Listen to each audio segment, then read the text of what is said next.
생태계 평형, 먹이관계와 생태피라미드, 생태계에서 먹이관계, 생태계 생물들은 먹고 먹히는 관계로 얽혀 있습니다. 먹이사슬, 생물 사이 먹고 먹히는 관계를 사슬 모양으로 나타낸 거야. 생산자를 1차 소비자가 먹고 1차 소비자는 2차 소비자에 먹히고 2차 소비자는 3차 소비자, 그 다음에 최종 소비자로 이렇게 물질과 에너지가 이동해 가게 됩니다.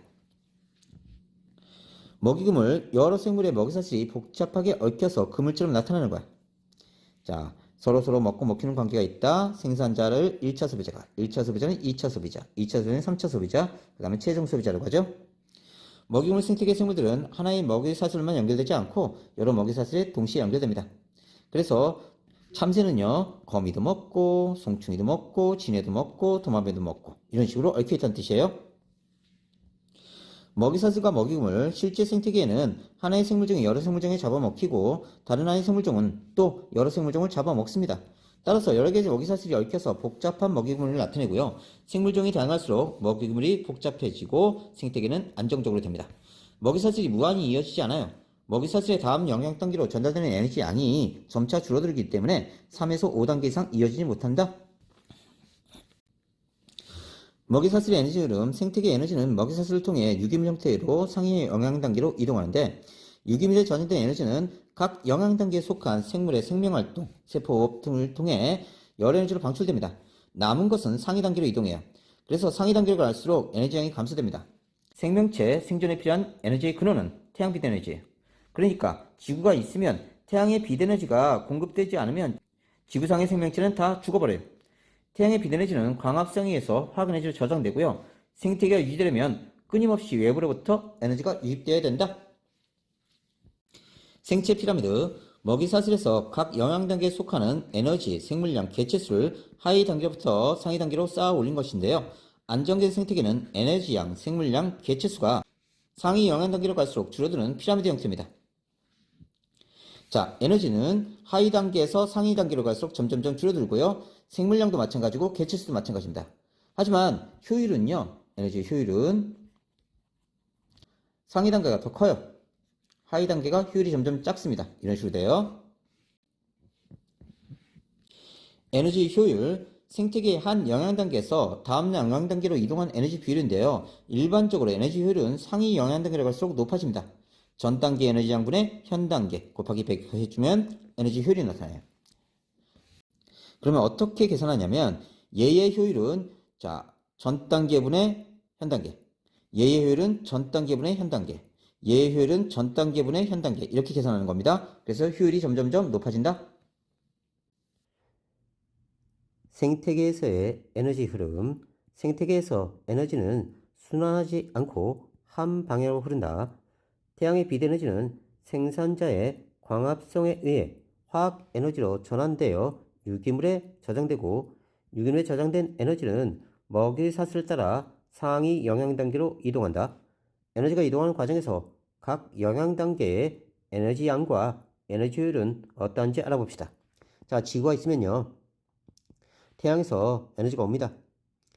이 에너지가 순환하는 게 아니라 들어왔던 게 빠져나가고 끝이에요. 절대 순환하지 않습니다. 어떤 안정된 생태계에서 에너지 흐름을 나타낸 건데요. 에너지 양은 상대값입니다. 태양에 에너지가 있었어요. 생산자가 2080의 에너지를 가졌습니다. 그러면 얘가 자기 생명 유지를 하기 위해서 호흡을 합니다. 요만큼 빠져나가죠. 그 다음에 고사 낙엽이 떨어지고 죽은 거예요. 요만큼 나갔습니다. 그러면 얘가 가지고 있던 총 에너지는 율로 빠져나가고 1차 소비자로 가고 상위 영양 단계로 그 다음에 죽고 낙엽 떨어지고 그러면 요 세 개를 합치면 얘가 돼야 돼요. 그러면 A를 구할 수 있겠네요. 자, 마찬가지로 1차 소비자 3021만큼 가지고 있습니다.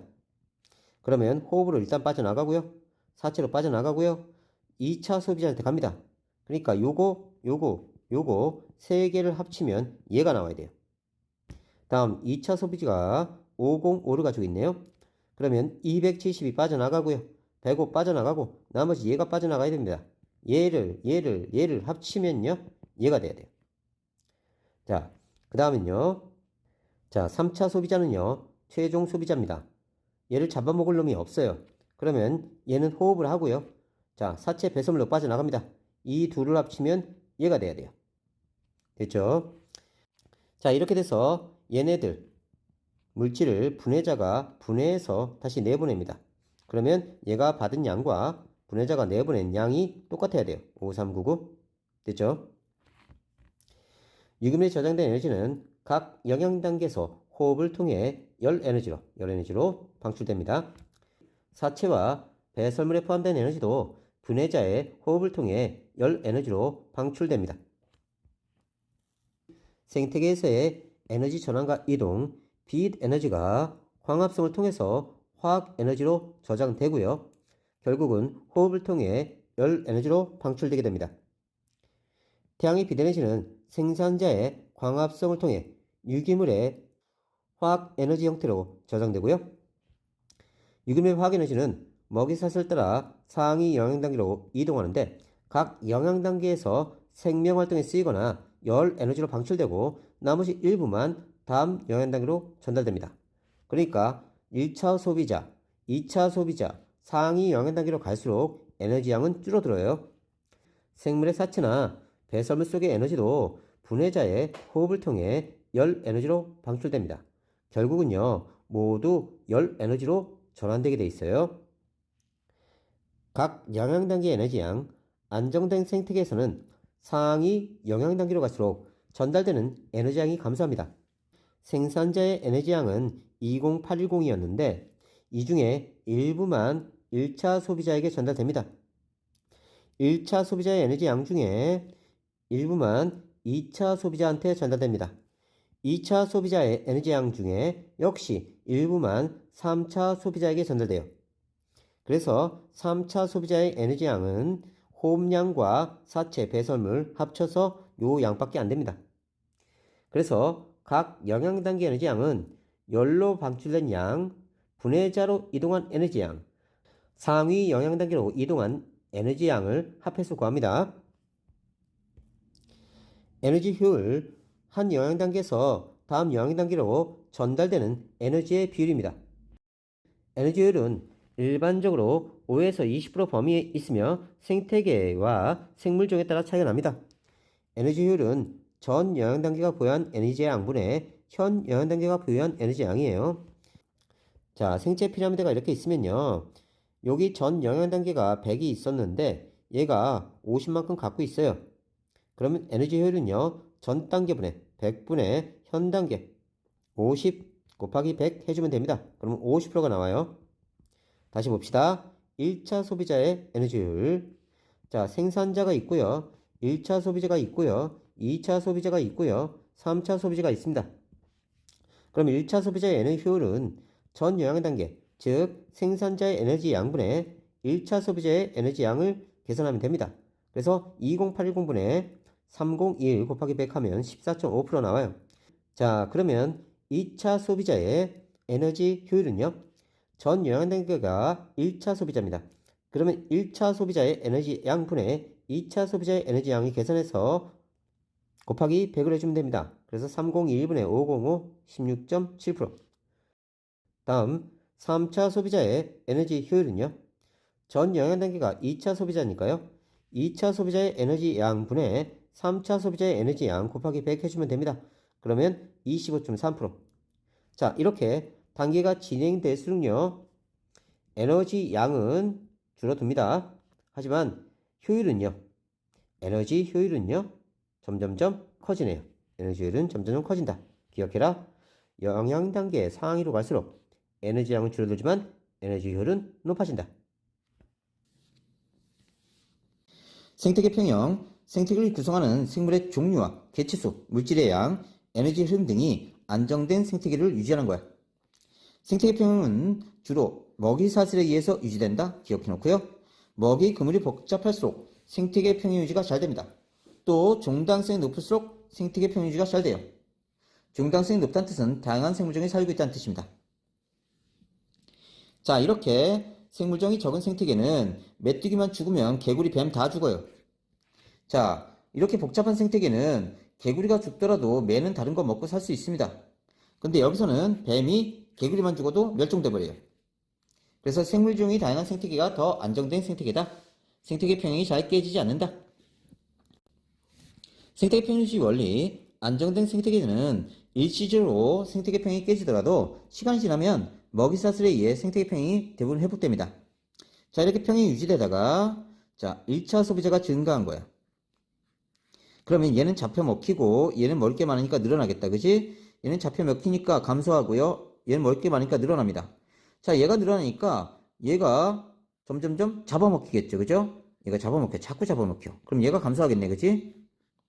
그러면 얘는 덜 잡아먹히니까 다시 늘어나. 그리고 얘는 먹을 게 없으니까 다시 줄어들어. 그러면서 원래 상태로 되돌아온다. 그러면서 생태계 평형이 회복된다. 멸치로 알아보는 해양 생태계 먹이 관계 보자.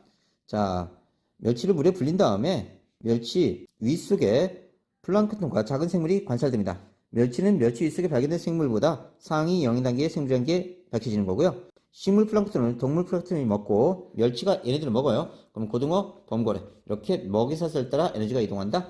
식물 플랑크톤을 동물 플랑크톤이 먹고 얘네들을 멸치가 먹고 멸치는 정갱이나 고등어에 먹히고 고등어는 얘네들을 먹고 그 다음에 가다노가 얘네들을 먹고 정갱이는 참치, 가다노가 참치에 먹히고 참치는 범고래에 먹히고 이렇게 됩니다. 멸치는 1차 소비자면서 2차 소비자다. 식물성 플랑크톤도 먹고 동물성 플랑크톤도 먹으니까.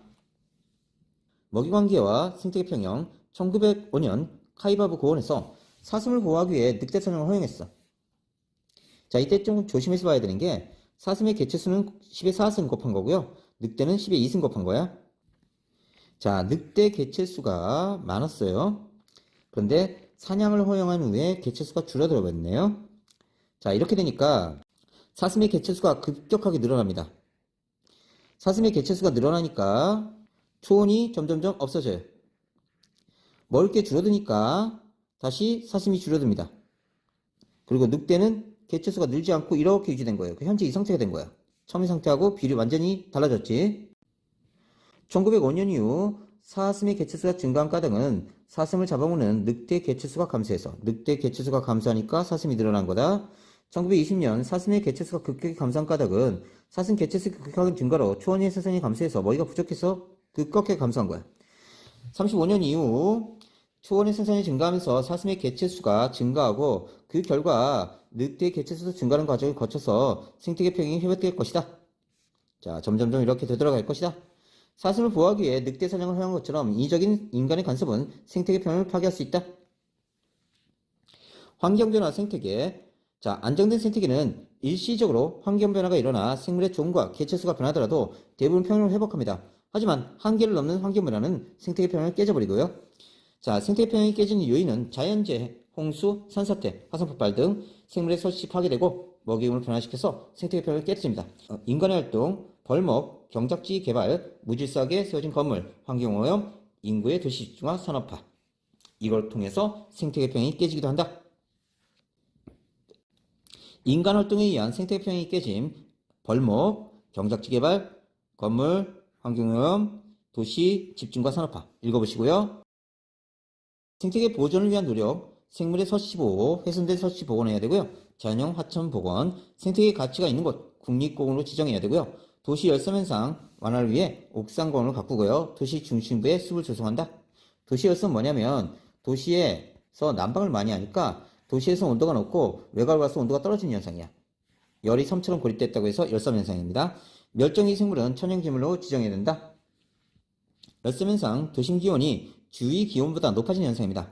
자동차, 공장, 주택 등에서 사용하는 열 기관으로부터 방출된 열이 도심 기온을 높이는 거고요. 자연형 하천 복원, 콘크리트 제방 대신 나무, 풀, 흙 등 자연재료를 사용하고요. 하천 주변에 생물 군집 조성하고요. 수질 정화시설 설치하고 물길을 자연스럽게 만든다. 자정력 갖춘 하천 형성시켜서 생물의 서식을 제공한다.